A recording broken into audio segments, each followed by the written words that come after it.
आज की कहानी के 5 किरदार हैं, 5 कैरेक्टर हैं और ये 5 कैरेक्टर 2 अलग अलग स्टेट्स में रहते हैं। इनमें से 2 कैरेक्टर दिल्ली में और 3 दिल्ली के पड़ोस में राजस्थान में।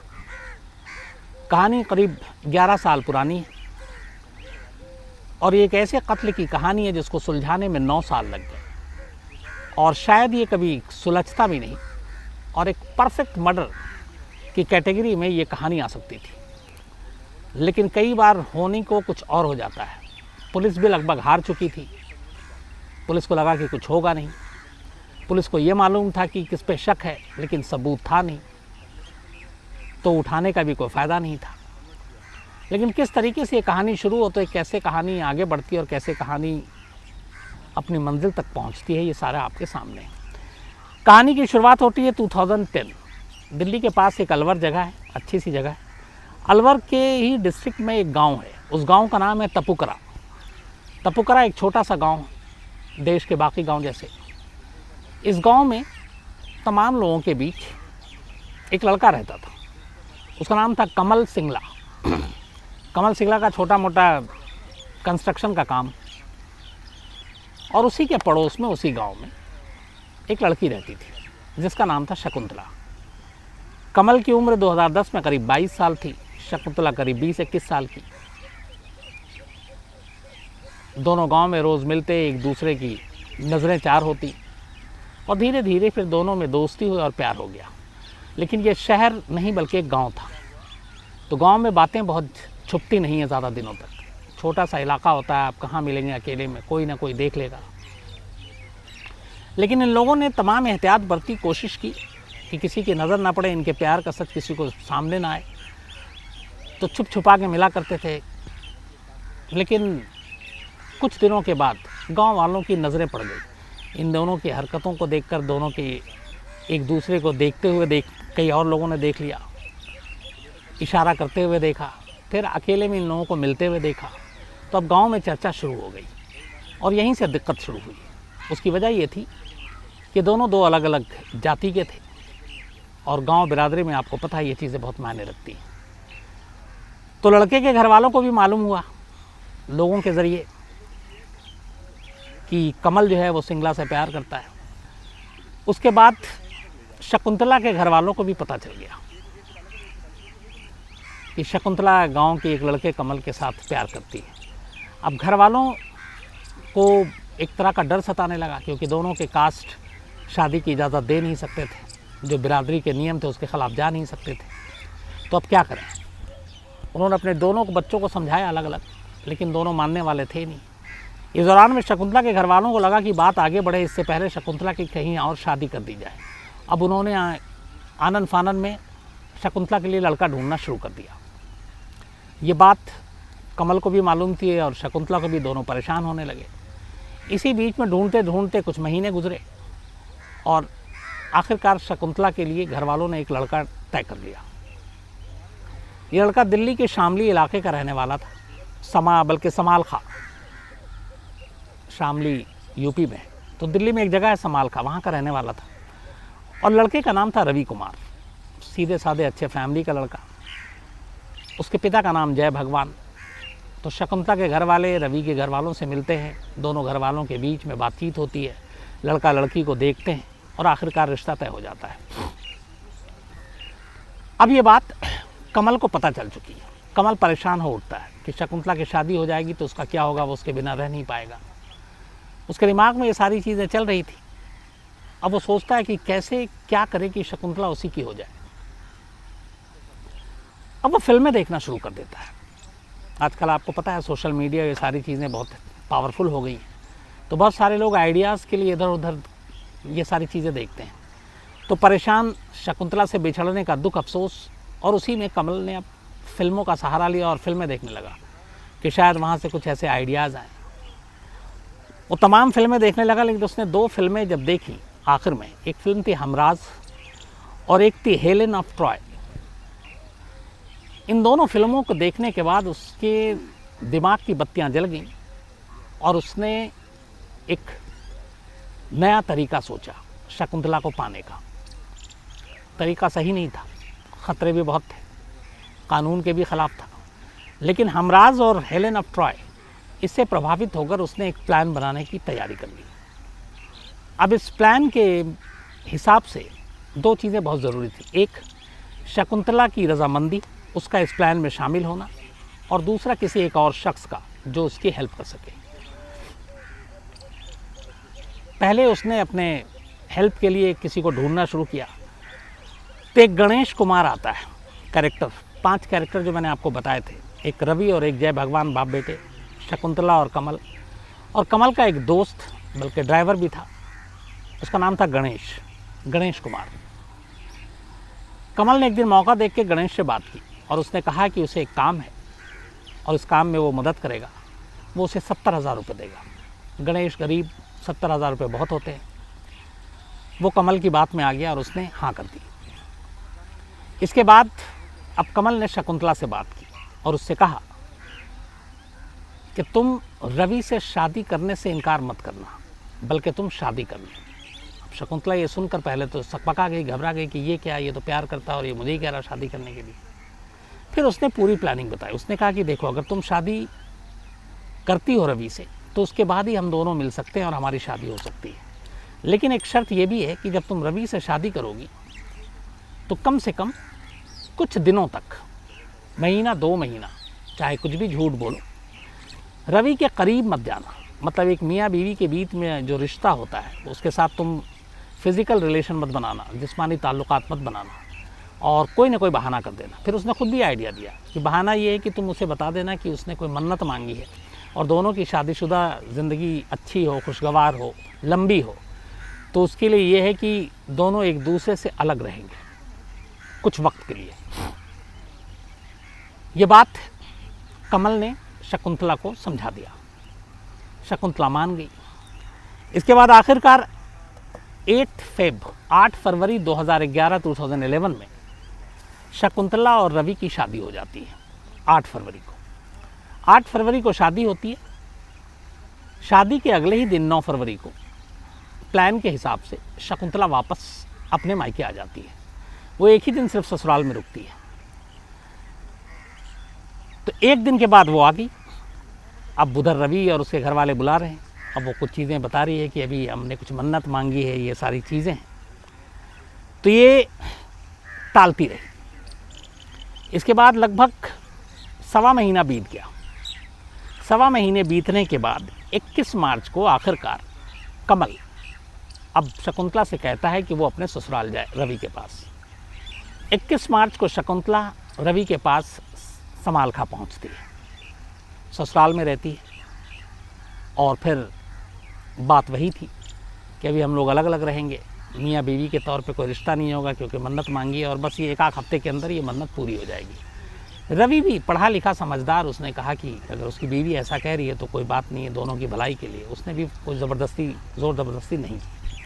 तो 21 मार्च 2011 को शकुंतला अब रवि के घर अपने ससुराल पहुँच चुकी है। 22 मार्च को अचानक शकुंतला रवि से कहती है कि चलो हम दोनों के बीच में मियाँ बीवी के रिश्ते अभी कायम नहीं हुए क्योंकि कुछ चीज़ें हैं, मन्नतें हैं, लेकिन कहीं घूमने फिरने चलते हैं, पिक्चर देखने चलते हैं।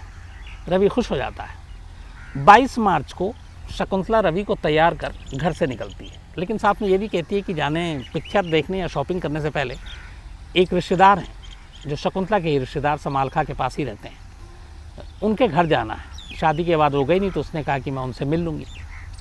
रवि तैयार हो गया, इसमें कोई ऐसी बात भी नहीं थी। इसके बाद 22 मार्च 2011 को शकुंतला और रवि घर से निकलते हैं। प्लान के हिसाब से कमल गणेश के साथ ऑलरेडी वहाँ पहुँचा हुआ था। शकुंतला को पता था कि कहाँ तक जाना है। वो थोड़ी दूर जाती है, एक गाड़ी में ऑलरेडी कमल गणेश के साथ इंतज़ार कर रहा था। जैसे ही शकुंतला वहाँ पहुँचती है तो अचानक दोनों ऐसे दिखाते हैं कि जैसे उन्हें कुछ पता नहीं। फिर शकुंतला बताती कि हमारे गांव का है, बाकायदा कमल से मिलाती है और हम लोग पड़ोसी हैं। तो रवि भी खुश होता है कि चलो उसकी बीवी के गांव का है, मायके का है। तो भी वो पूछता कहाँ जाना है, तो उसने कहा कि हम यहाँ तक जा रहे हैं अपने एक रिश्तेदार तक। तो कमल ऑफ़र करता है कि चलो मैं तुम्हें गाड़ी में दोनों को लिफ्ट देता हूँ, छोड़ देता हूँ। तो तैयार हो जाते हैं, घर गाँव की बात थी। उसके बाद रवि को बिठा लिया जाता है।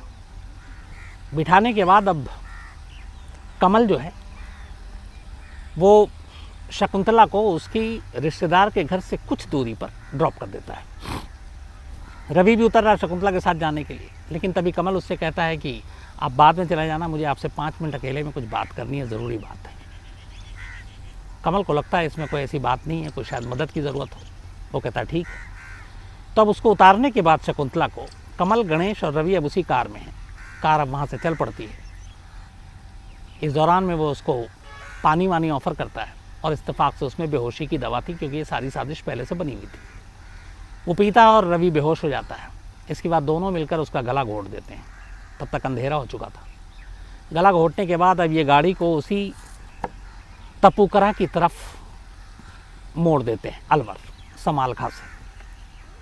वहाँ ले जाने के बाद तब तक अंधेरा हो चुका था, रात हो गई थी। तपुकरा में जाने के बाद दोनों उतरते हैं और एक जगह पर एक गड्ढा खोदते हैं और उस गड्ढे में रवि की लाश को दफना देते हैं। ये वो जगह थी जहाँ के बिल्कुल पास में ही कमल का अपना एक, जो मैंने आपको बताया कि उसका कंस्ट्रक्शन का काम था छोटा मोटा, तो बिल्डिंग कंस्ट्रक्शन मटेरियल जो थे सारे, सीमेंट, ईंट, ये वो सारी चीज़ें वो वहाँ पे वो रखता था। एक छोटी सी उसने बना रखी थी। तो उसी के बराबर में गड्ढा करके वो रवि को दफना देता है और दफनाने के बाद वो अपने घर चला जाता है। इस बीच इधर रात हो गई और शकुंतला अपने ससुराल लौट जाती है समालखा। ससुराल लौटकर पहुंचती है कि रवि कहाँ है। अब रवि के घर वाले परेशान कि ये तो दोनों साथ गए थे। तो वो बताती कि जब मैं अपने रिश्तेदार के घर गई तो रवि ने कहा मैं 5 मिनट में आ रहा हूँ, और वो चला गया, लेकिन वो न घर आया न यहाँ आ रहा है और अभी तक उसका कुछ पता नहीं है। तो फिर मुझे मजबूरन वापस अकेले आना पड़ा। अब वो अपने रिश्तेदार के यहाँ गई थी, ये भी बात सही था। रिश्तेदारों से फिर पूछा गया। अब माँ बाप इधर रवि के परेशान। पूरी रात उन्होंने देखा कि शायद कहीं इधर उधर हो, लेकिन वो मिला नहीं। तो अगले दिन रवि के फादर जय भगवान ने जाकर पुलिस में रिपोर्ट लिखा दी अपने बेटे की मिसिंग की और किडनैपिंग की। अब पुलिस मामले को दर्ज करती है, तफ्तीश करती है, लेकिन कुछ होता नहीं है और पुलिस कुछ कर नहीं रही है। करते करते ये 22 मार्च की थी। अप्रैल, मई, जून, जुलाई, अगस्त, सितंबर गुजर जाता है। रवि का कोई पता नहीं चलता और पुलिस कुछ नहीं कर पा रही है। इस दौरान में रवि के पिता हिम्मत नहीं आते जय भगवान, और आखिर में वो जाकर कोर्ट का दरवाज़ा खटखटाते हैं और कहते हैं कि पुलिस उनके बेटे को ढूंढ नहीं रही, तो कुछ किया जाए। तो अदालत हुक्म देती है कि इसको दिल्ली पुलिस के क्राइम ब्रांच को सौंप दिया जाए, और आखिरकार ये मामला अक्टूबर में क्राइम ब्रांच को सौंप दिया जाता है। अब क्राइम ब्रांच इस मामले की जांच करती है अक्टूबर 2011, लेकिन क्राइम ब्रांच के भी हाथ खाली।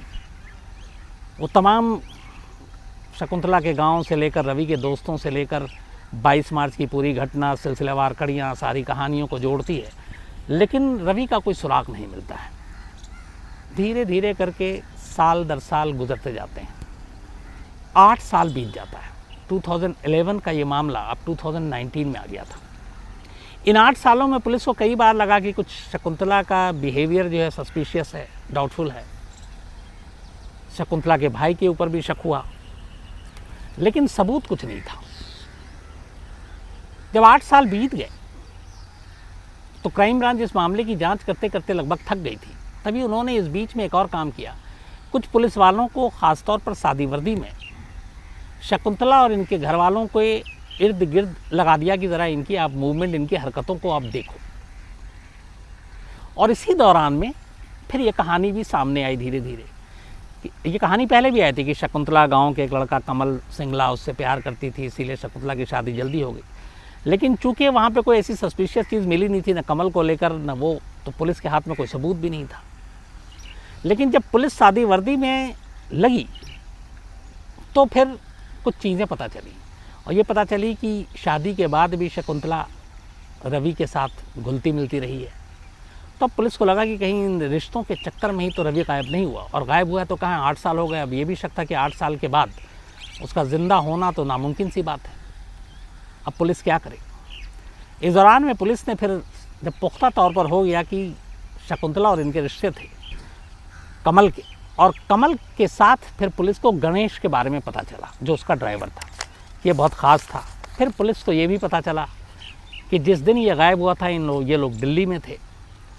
इसके बाद पुलिस ने अदालत का दरवाज़ा खटखटाया और कहा कि वो कमल और गणेश का ब्रेन मैपिंग करना चाहती है, ब्रेन मैपिंग टेस्ट कि उनके दिमाग में क्या चल रहा है।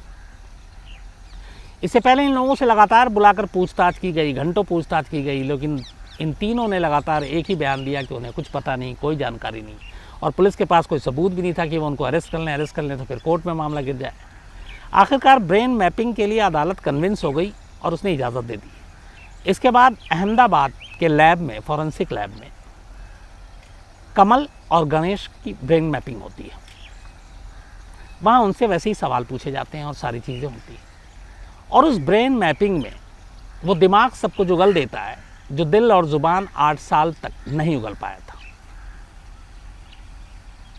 ब्रेन मैपिंग में जो सबसे बड़ी चीज़ मिली पुलिस को वो ये, एक सवाल के जवाब बताया कि अगर रवि कहाँ है, तो उन्होंने बताया वो तो मर चुका है। तो उन्होंने कहा उसकी लाश लेकिन कहाँ है, तब उन्होंने बताया कि तपोकरा में एक जगह पे उसे दफना दिया है। ब्रेन मैपिंग की जब रिज़ल्ट आई और ये सारी कहानी सामने आई, इसके बाद दिल्ली पुलिस की क्राइम ब्रांच कमल और गणेश को लेकर अलवर के तपोकरा पहुंचती है। वहाँ उनकी बताए हुए जगह पे कि उसने यहाँ दफनाया है, वहाँ बाकायदा क्रेन व्रेन मंगाया जाता है, मैजिस्ट्रेट को बुलाया जाता है मौके पर। इसके बाद खुदाई होती है। करीब 5-6 फीट खुदाई के बाद ज़मीन के अंदर से रवि की लाश तो नहीं, कुल 25 हड्डियाँ मिली, क्योंकि 8 साल बीत चुका था। उन 25 हड्डियों को समेट कर फॉरेंसिक लैब में भेजा गया। फिर डीएनए के ज़रिए पता चला कि हड्डियाँ रवि की हैं, और इस तरीके से 8 साल पुराना एक कत्ल का राज ब्रेन मैपिंग ने खोला, क्योंकि दिमाग ने उगला था, ज़ुबान ने नहीं। इसके बाद पुलिस ने कमल और गणेश को गिरफ्तार कर लिया। लेकिन इधर जब ये खुदाई हो रही थी और ये सारी चीज़ें, तभी शकुंतला अपने घर से अचानक गायब हो गई। अब पुलिस उसे ढूंढ रही है, क्योंकि अब पुलिस को यकीन हो गया कि वो भी इस साजिश में शामिल थी ब्रेन मैपिंग के ज़रिए, और फिर इन लोगों ने भी उगल दिया था। तो इन दोनों को तो पकड़ लिया। शकुंतला काफ़ी टाइम तक गायब रही। फिर बाद में मुखबिरों की सूचना पर आखिरकार शकुंतला को भी पकड़ा गया। इसके बाद इन तीनों के खिलाफ 302 के तहत रवि के कत्ल का मुकदमा चला। फैसला अभी आना बाकी है, क्योंकि ये सब कुछ 1920 होते होते हुआ है सब कुछ। तो आगे क्या होगा वो जब फैसला आएगा मैं आपको ज़रूर बताऊंगा। लेकिन ये थी एक कहानी जो दिमाग ने 8 साल पुराने राज को उगला था। तो साइंस और टेक्नोलॉजी जिस तरीके से तरक्की कर रही है, उस तरीके से ऐसे बहुत सारे केसेस हैं जो मुजरिम जो है वो तो सख्त है, प्रोफेशनल होते हैं, ज़ुबान नहीं खोलते हैं, लेकिन ऐसी चीज़ों के ज़रिए उनसे सच उगलवाया जा सकता है। तो ये कहानी उसकी एक मिसाल है।